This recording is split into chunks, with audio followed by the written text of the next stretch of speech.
All right, here is full frame disassembly on the PDP steel frame. I didn't actually search around for videos on this, but so I just did it for the first time not too long ago.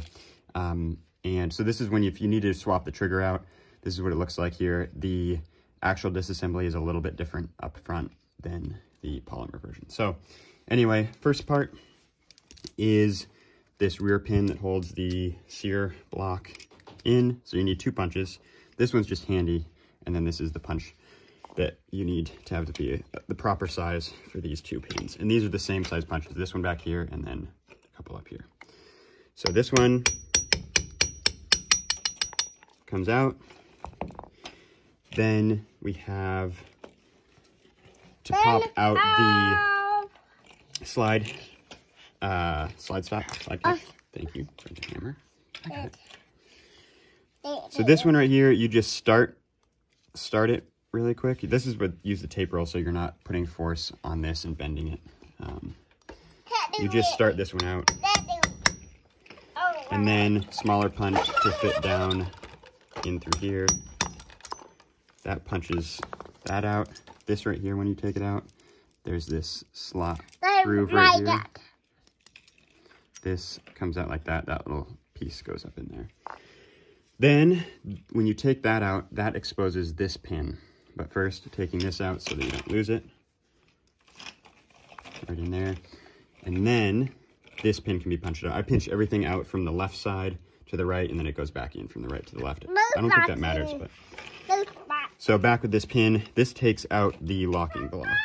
Or, I think that's what it is. Bye-bye, Daddy. Bye, Daddy.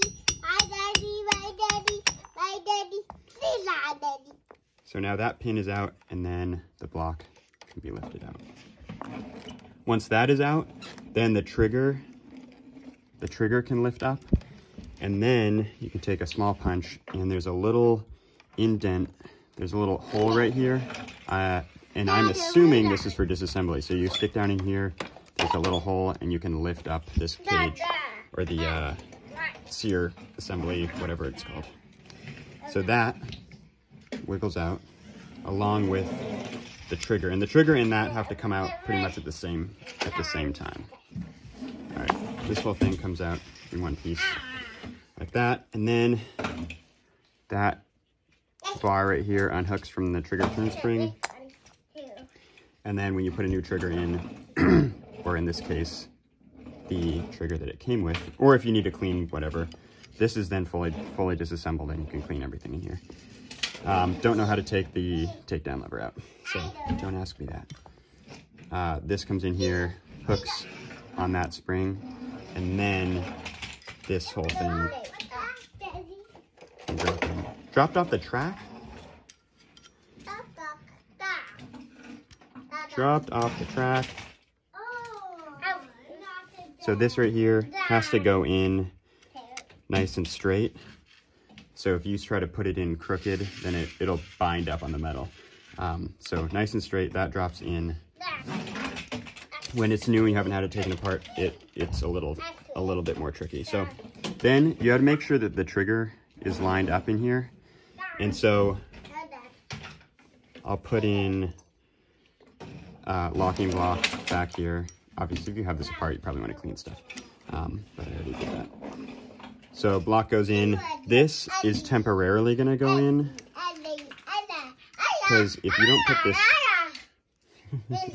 I'm just going to put it in a little bit, because if you don't put it in, then it binds up a little bit. The trigger binds up when you put the pin in for the locking block. So then I'll flip it over. That will fall out, but it'll allow me to start. It'll allow me to start the pin. So you have 2 pins. The longer of the 2 pins goes up front for the locking block. So I'm going to hold down a little bit on this so that it stays in place, the locking block. And that pin goes in. Then you take your punch. Did that tractor really go that far? I went from a top way. Do it again. So this pin right here, you're going to use the punch, and you're going to put it just below flush. So there's just a little bit more. so that you have enough clearance on either side for this right here. Now, before this goes in, you got to put your spring back in. And these are actually way easier to put back in than the polymer because they just drop right down in here. You can't put it in wrong. So that goes down in there. And then once that's in the hole, you lift up on this back tab right here until it catches just above and leaves this opening. It went really far, really far. So then once that's in, you can put this pin in permanently, and there's this little catch right here, and that slides under that spring, like that. Now, when you put this in, you just start it under here, and then, because if you push it through all the way, you won't be able to get the other side in. The other side goes in underneath this, and then up into place. And now, okay, I also recommend holding your children while you do this.